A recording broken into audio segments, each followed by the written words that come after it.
சோதனைகளை, வேதனைகளை, பாடுகளையும் அவன் அனுபவித்துதான் ஆக வேண்டும். அப்ப ஆண்டவர் சொன்னீங்க பலவிதமான சோதனைகள், ஒரு சோதனை ஆண்டவரிங்க குறிப்பிடவில்லை. ஒரே ஒரு சோதனை நீ அகப்படும் பொழுது நீ எழுதவில்லை, பலவிதமான சோதனை. வாழ்க்கையில ஒரு சோதனை முடிஞ்சா இன்னொன்னு இன்னொன்னு இன்னொன்னு. காரணம், உங்கள் விசுவாசம் பரீட்சை பார்க்கப்படுகிறது.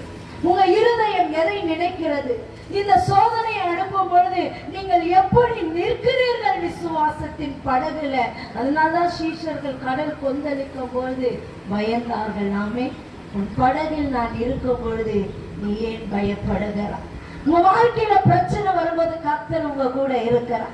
உங்க வாழ்க்கையில போராட்டம் வரும்போது தேவன் உன் வாழ்க்கை என்ற படகுல அமர்ந்து கொண்டு பொறுமையாய் உன்னை பார்த்து கொண்டிருக்கிறார். கடல் கொந்தளிக்கிறது, ஜனங்கள் கதறுகிறார்கள், அழுகிறார்கள், புலம்புகிறார்கள். ஆனாலும் தேவன் என்ன சொல்றாரு? இந்த ஜனங்கள் விசுவாசத்தின் பரீட்சையை ஆண்டவர் பார்க்கிறாங்க.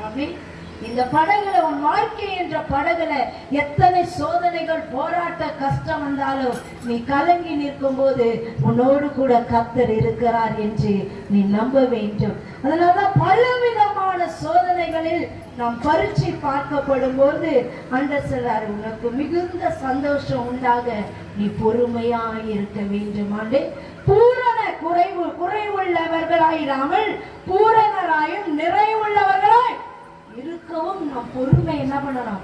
கையாள வேண்டும். எத்தனை வித சோதனை வந்தாலும் பிசாசை பார்த்து சொல்லு, இந்த சோதனையில என் ஆண்டவரை நான் மறுதலிக்கவே மாட்டேன். இந்த சோதனையில என் கர்த்தரை ஒரு நாள் நான் விட்டு விலகி போக மாட்டேன். ஒருவேளை நான் என்னை சோதிக்கிறது என் தேவனாய் இருந்தா கூட என் அப்பன் என்னை விடுவிக்க வல்லவராய் இருக்கிறார். அவர் மரித்தவர்களை எழுப்பும் பொழுது, இந்த பலவிதமான சோதனை நான் அகப்படும் பொழுது கர்த்தர் என் விசுவாசத்தின் பரீட்சை என்னதென்று ஆராய்ந்து பார்த்து கொண்டிருக்கிறார். பிசாசை பார்த்து சொல்லுங்க, நீ எத்தனை விதமான சோதனை என்னை அகப்பட நினைத்தாலும் எனக்குள் இருக்கிறவர் பெரியவர். அவர் ஒரு நாளும் என்னை கைவிட மாட்டார்.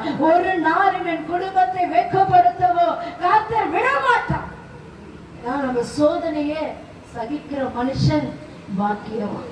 எவ்வளவுக்கு எவ்வளவு கிறிஸ்துவுக்குள் ஒருவன் பாடுகளையும் சோதனைகளும் வேதனைகளும் சகிக்கிறானோ அவன் வாழ்க்கையில் பாக்கியவானாய் இருப்பான். நாமே இன்னொரு காரியம் அதிலே பார்ப்போம். வாசிமா 1 அதிகாரம் 7 பலவிதமான சோதனைகளினாலே துக்கப்படுவீர்கள். கொஞ்ச காலம் என்ன சொல்றாரு?